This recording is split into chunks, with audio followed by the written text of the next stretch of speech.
This is a recording for Complete Test 1. If you are having difficulty hearing the audio, make any necessary adjustments in the volume now. Read the directions in your textbook as you listen to the directions on this recording. Section 1. Listening Comprehension. In this section of the test, you will have an opportunity to demonstrate your ability to understand conversations and talks in English. There are 3 parts to this section, with special directions for each part. Answer all the questions on the basis of what is stated or implied by the speakers you hear.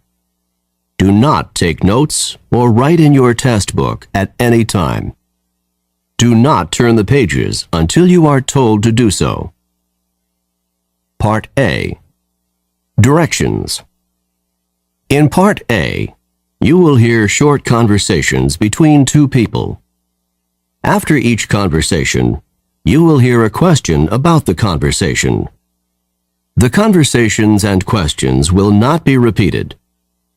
After you hear a question, read the 4 possible answers in your test book and choose the best answer. Then, on your answer sheet, find the number of the question and fill in the space that corresponds to the letter of the answer you have chosen. Listen to an example. On the recording, you will hear, "That exam was just awful." Oh, it could have been worse. "What does the woman mean?" In your test book, you will read, A. The exam was really awful. B. It was the worst exam she had ever seen. C. It couldn't have been more difficult. D. It wasn't that hard. You learn from the conversation that the man thought the exam was very difficult and that the woman disagreed with the man. The best answer to the question, "What does the woman mean?" is D. It wasn't that hard. Therefore, the correct choice is D. Now we will begin Part A with the first conversation. Number 1. Carla said that you're rather rude. It's unfair of her to say that about me. What does the man mean?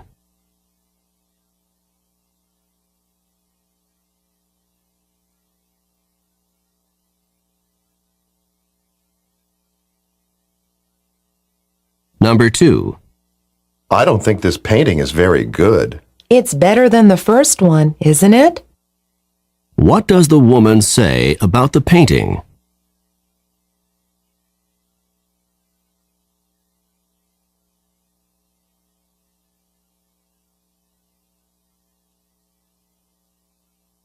Number 3. Your graduation ceremony is this afternoon. I can't believe it. I've graduated at last. What does the man mean?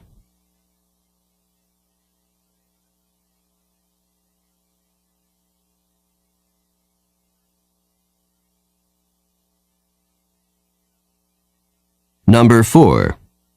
I got this dress for only $5. $5? How did you get it so cheap? What does the man mean?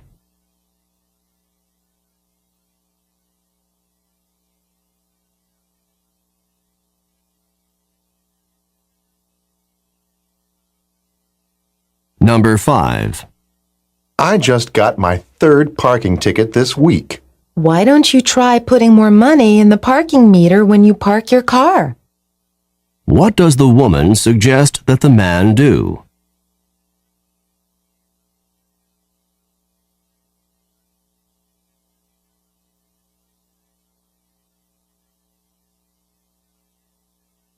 Number 6.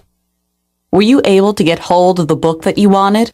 I couldn't. At the bookstore, they told me that it wasn't available yet. What does the man mean?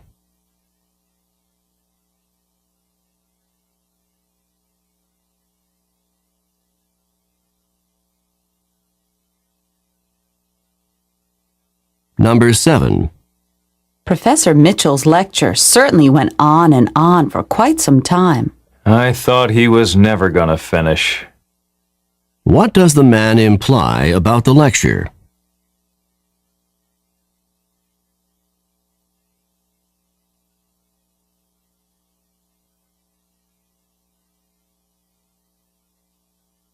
Number 8. You don't have the notes from yesterday's physics class? No, I don't. Do you think I could borrow yours? What does the woman mean?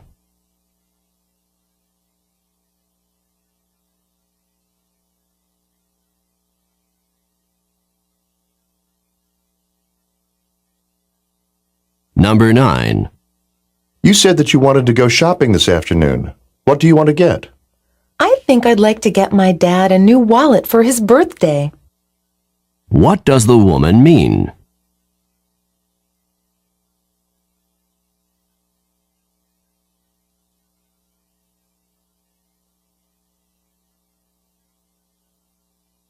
Number 10.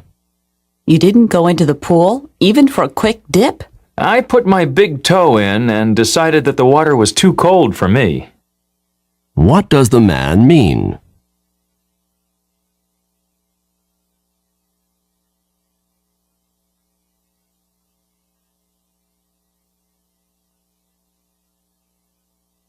Number 11.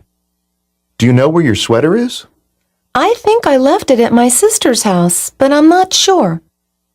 What does the woman mean?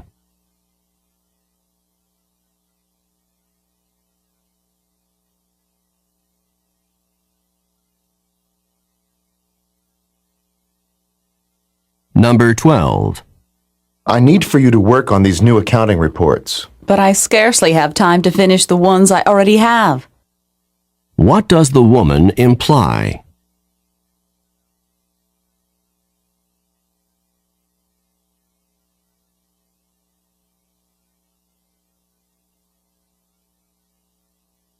Number 13.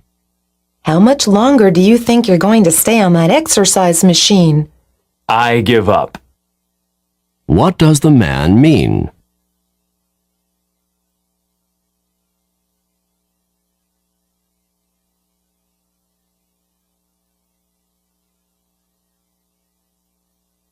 Number 14. Look at those waves coming in. They're as huge as I've ever seen them. You can say that again. What does the man mean?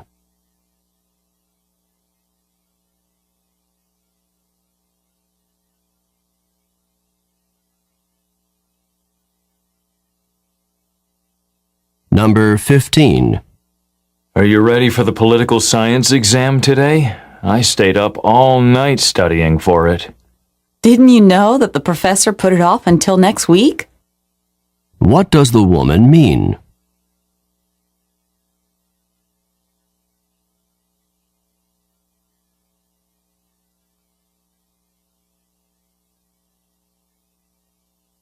Go on to the next page.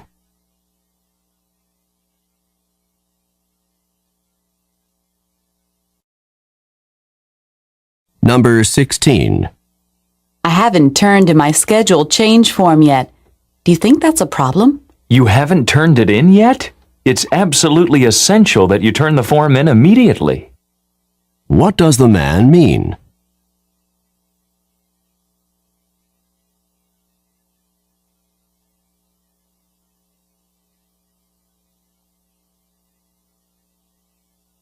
Number 17. I'd like to try on some rings, please. Do you prefer rings in gold or silver? Where does this conversation probably take place?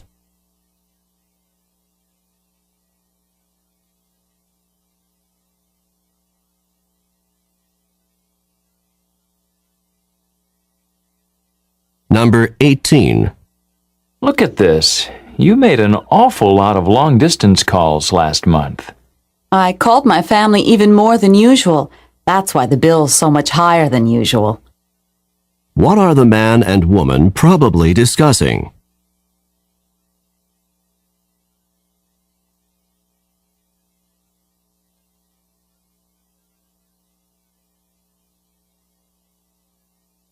Number 19. What do you think of your new boss?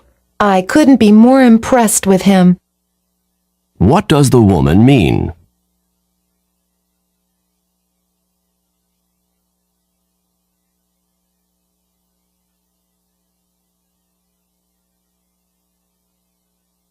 Number 20. Mike, do you know when the recital starts? It starts at 3 o'clock, doesn't it? What does Mike mean?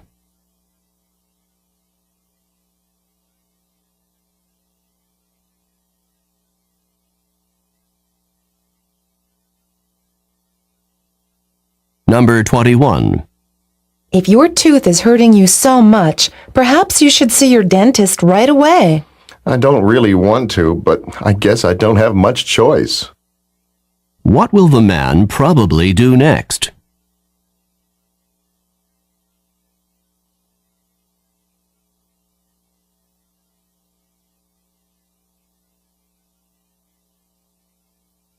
Number 22. I need to buy some stamps. Then you'd better get to the post office quickly because it closes at 5 o'clock. What can be inferred from the conversation?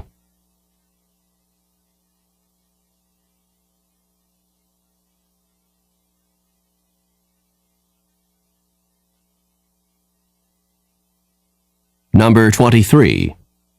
Do you know how I can find the journal article that we're supposed to read for class tomorrow? The professor copied it and put it on reserve in the library.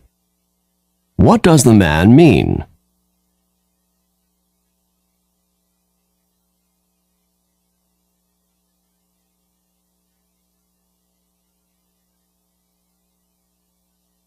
Number 24. I really think you should try to be a little more calm. If I were any calmer, I'd be asleep. What does the man mean?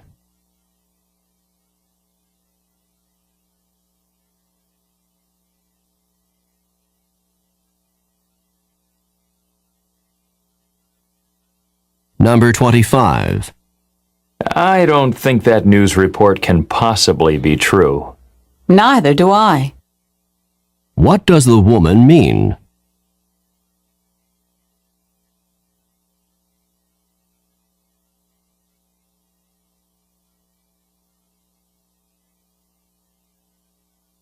Number 26. Has management decided on a new policy for pay raises? It's still up in the air. I think it'll be discussed again at the meeting next Friday. What does the man mean?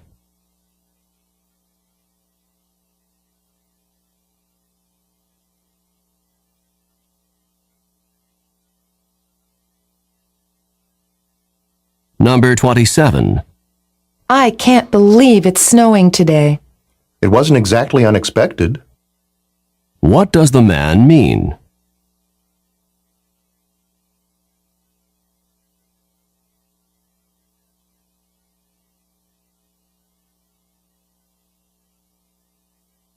Number 28. How do you think you did on the literature exam that you had this morning? I really wish I could take it over again. What does the woman imply?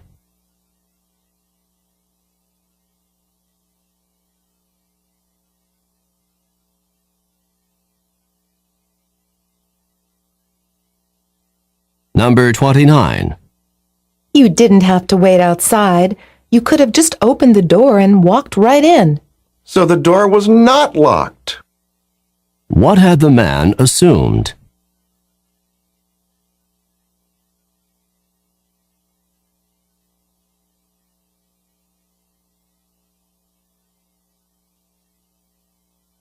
Number 30. My guess is that you're leaving the office now and heading straight home. You've hit the nail on the head. What does the woman say about the man?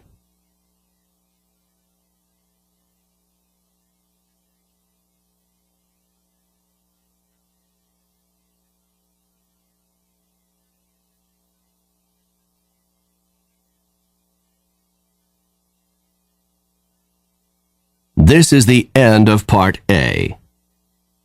Go on to the next page.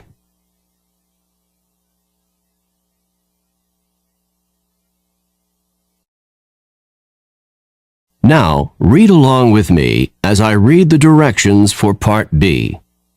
Remember, you should not read ahead or turn the pages while the directions for this part are being read. Part B. Directions. In this part of the test, you will hear longer conversations. After each conversation, you will hear several questions. The conversations and questions will not be repeated. After you hear a question, read the 4 possible answers in your test book and choose the best answer. Then, on your answer sheet, find the number of the question and fill in the space that corresponds to the letter of the answer you have chosen. Remember, you are not allowed to take notes or write in your test book. Now we will begin Part B with the first conversation. Questions 31 through 34. Listen as a man and woman discuss a haircut. Hi, Bob. Your hair looks nice. It's a bit shorter than usual, isn't it? A bit shorter? I don't think so. It's a lot shorter. When I look in the mirror, I don't even know who's looking back at me. So you got your hair cut, but you didn't get the haircut that you wanted. This is not even close to the haircut that I wanted. I asked to have my hair trimmed just a little bit, and the hairstylist really went to town. When I looked down at the floor, there were piles of hair, my hair, on the floor. I couldn't believe it. Well, what did you say to the hairstylist? What could I say? The hair was already cut off. I couldn't exactly say, please put it back on, although that's exactly what I did want to say. Well, at least your hair'll grow back soon. That's what everyone is saying to me. It'll grow back. It'll grow back. But it won't grow fast enough to make me happy. Maybe after you get used to it, you'll like it a bit more. Number 31. What seems to be true about Bob's haircut?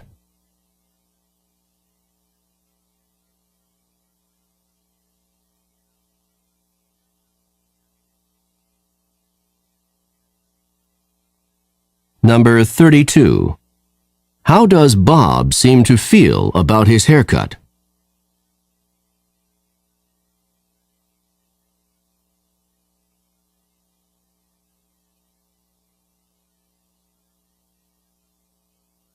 Number 33. What did Bob see on the floor?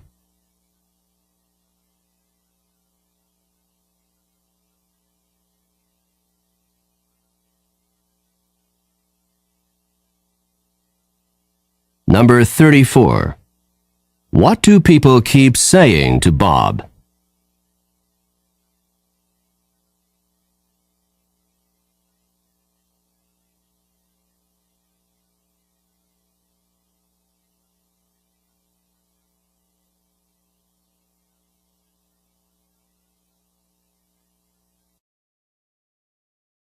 Questions 35 through 38. Listen to a conversation about a man's great-grandmother. I talked to my great-grandmother on the phone this morning. Your great-grandmother? Do you talk with her often? I try to call her at least once a week. She's a really wonderful woman, and she's over 85 years old. I enjoy talking to her because she's so understanding and because she gives me good advice. What advice did she have for you today? She told me to be careful because a big storm is coming. She said that a big storm is coming? Is she a weather forecaster? Not exactly. She says that she can feel it in her bones when a storm is coming. I know it sounds funny, but when she feels it in her bones that a storm is coming, she's usually right. That's not actually so funny. When people get older, the tissue around their joints can become stiff and swollen. Just before a storm, the air pressure often drops, and this drop in air pressure can cause additional pressure and pain in swollen joints. So when your great-grandmother tells you she thinks a storm is coming, she probably has some aching in her joints from the decreasing air pressure. Then I had better pay more attention to my great-grandmother's weather forecasts. Number 35. How often does the man usually talk to his great-grandmother?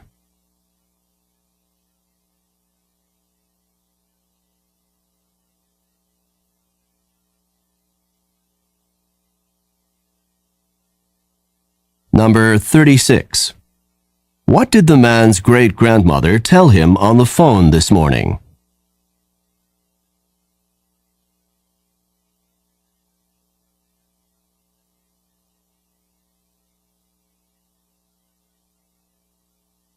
Number 37. Where does the man's great-grandmother say that she feels a storm coming?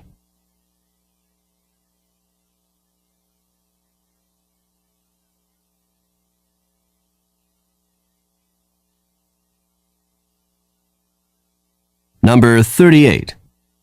What will the man probably do in the future?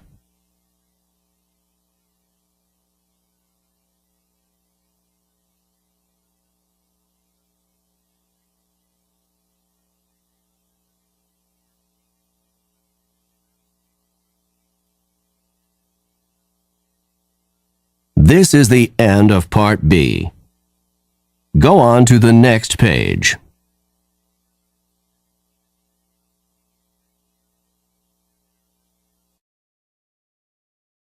Now, read along with me as I read the directions for Part C.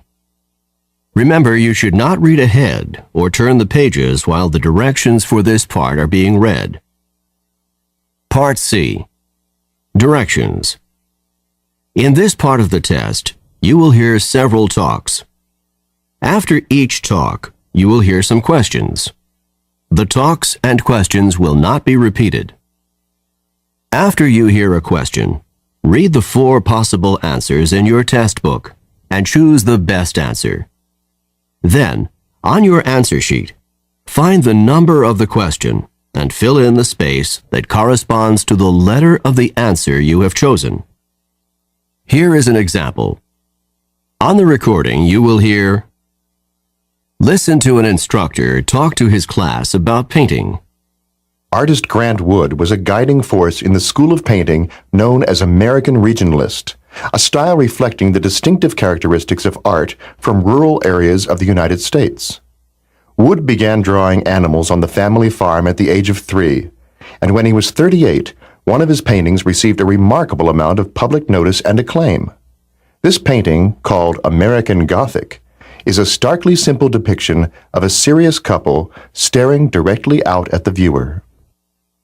Now listen to a sample question. What style of painting is known as American Regionalist? In your test book, you will read A. Art from America's inner cities. B. Art from the central region of the U.S. C. Art from various urban areas in the U.S. D. Art from rural sections of America. The best answer to the question, what style of painting is known as American Regionalist, is D. Art from rural sections of America. Therefore, the correct choice is D. Now, listen to another sample question. What is the name of Wood's most successful painting? In your test book, you will read A. American Regionalist. B. The Family Farm in Iowa. C. American Gothic. D. A Serious Couple. The best answer to the question, what is the name of Wood's most successful painting, is C. American Gothic. Therefore, the correct choice is C. Remember, you are not allowed to take notes or write in your test book. Now we will begin Part C with the first talk. Questions 39 through 42. Listen to a talk by a tour guide in the Everglades National Park. Today we're going to be taking a tram tour through part of the Everglades National Park. Quite probably we'll be seeing a number of crocodiles sunning themselves by the side of the water or poking their heads up through the water. Needless to say, we will not be getting off the tram at any time until we leave the area because of the danger posed by the crocodiles. By the way, you've probably heard of the expression crying crocodile tears. It is common to say that someone is crying crocodile tears when he or she is pretending to be sad or full of regret. Crocodiles always appear to have tears in their eyes, but they are not crying because of sadness or even pretended sadness. Instead, a crocodile uses its tear ducts to get rid of extra salt from its body. A crocodile does not sweat the same way that humans do and must get rid of extra salt through tears. So if you see a crying crocodile, do not think that it's feeling sad. It is basically sweating through its eyes. Look, over there on the right. There are two large crocodiles on the water's edge, right next to the fallen trees. You can get out your cameras and take pictures from here on the tram, but no, you cannot get off the tram to get any closer. Number 39. Where does this talk take place?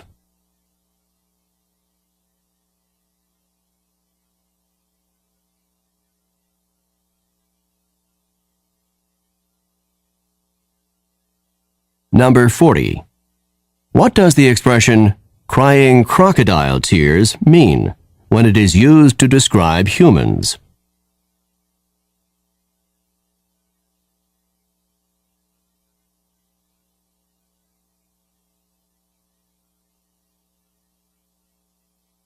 Number 41. Why do crocodiles have tears in their eyes?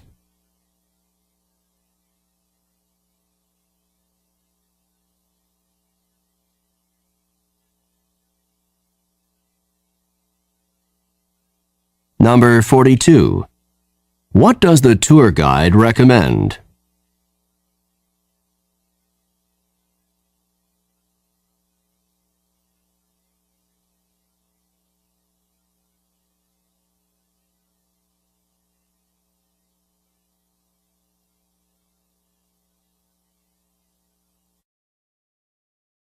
Questions 43 through 46.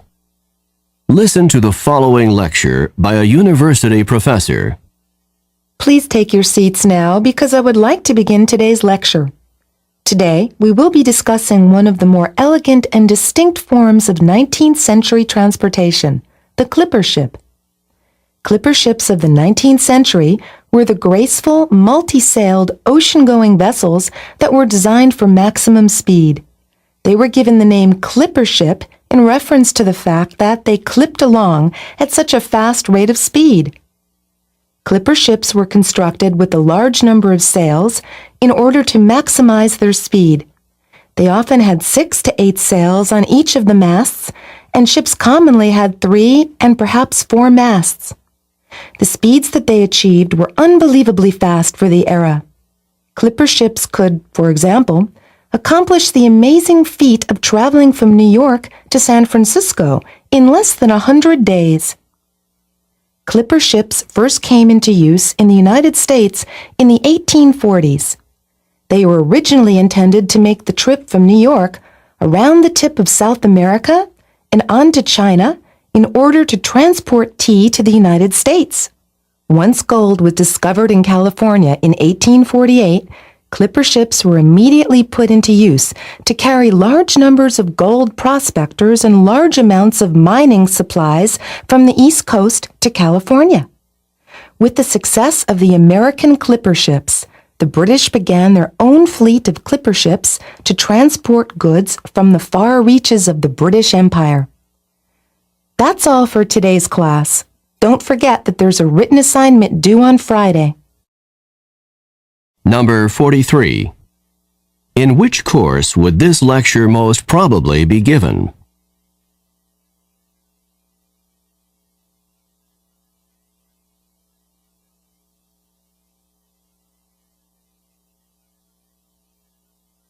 Number 44. What is the most likely meaning of the expression to clip along?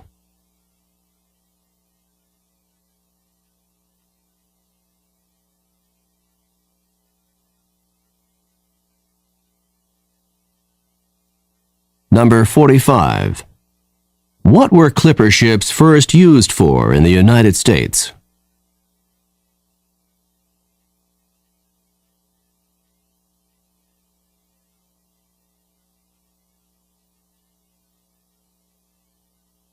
Number 46. What does the professor remind the students about?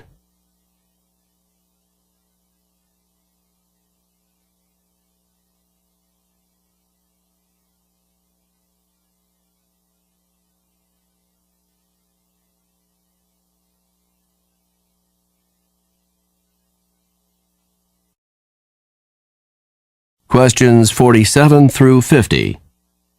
Listen to the following talk by a drama coach to a group of actors. I know that some of you are feeling more than a little nervous about tonight's performance, and I want you to understand that this is quite a natural feeling. You are going to be on stage in front of a lot of people tonight, and it's normal to be experiencing some nerves. I would like to help you to understand these feelings and not let them interfere with your performance. What you are experiencing is called stage fright. Stage fright is the fear that develops before you give a performance in front of an audience. Stage fright is not experienced just by actors and actresses. It can also be experienced by musicians, athletes, teachers, anyone who performs in front of a group of people. It occurs before a performance when a performer is concerned about looking foolish in front of others. Just before tonight's performance, if you're feeling a bit tense, if your knees are shaking, if your stomach has butterflies in it, and if you are thinking about how bad your performance could be, then you have a major case of stage fright. To control stage fright, you can work to control both the physical reactions and the negative thoughts. To combat the physical reactions, you can try techniques such as deep breathing, muscle relaxation, or even just laughing to relieve some of the pressure. To combat the negative thoughts, you should force yourself to focus on what you have to do, rather than on what other people are going to think. That's all I have to say for now. I'll see you back here at 6 o'clock, because the performance starts at 8 o'clock. Just remember that if you begin to feel at all nervous, try some deep breathing to relax and focus your thoughts on the performance that you are about to give. See you this evening. Number 47. Who would probably not experience stage fright in their work?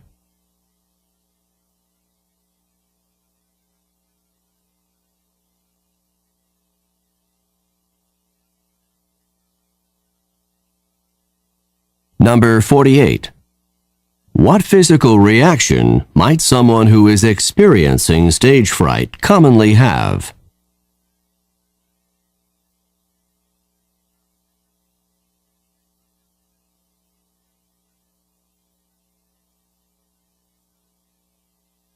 Number 49. How can someone combat the negative thoughts associated with stage fright?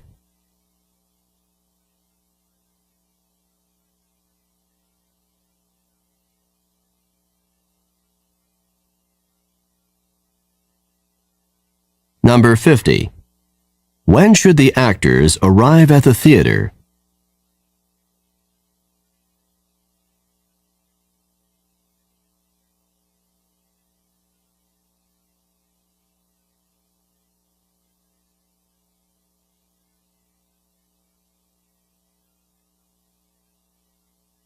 This is the end of Section 1. Stop work on Section 1. Turn off the recording. Nossa, é só de fim de semana.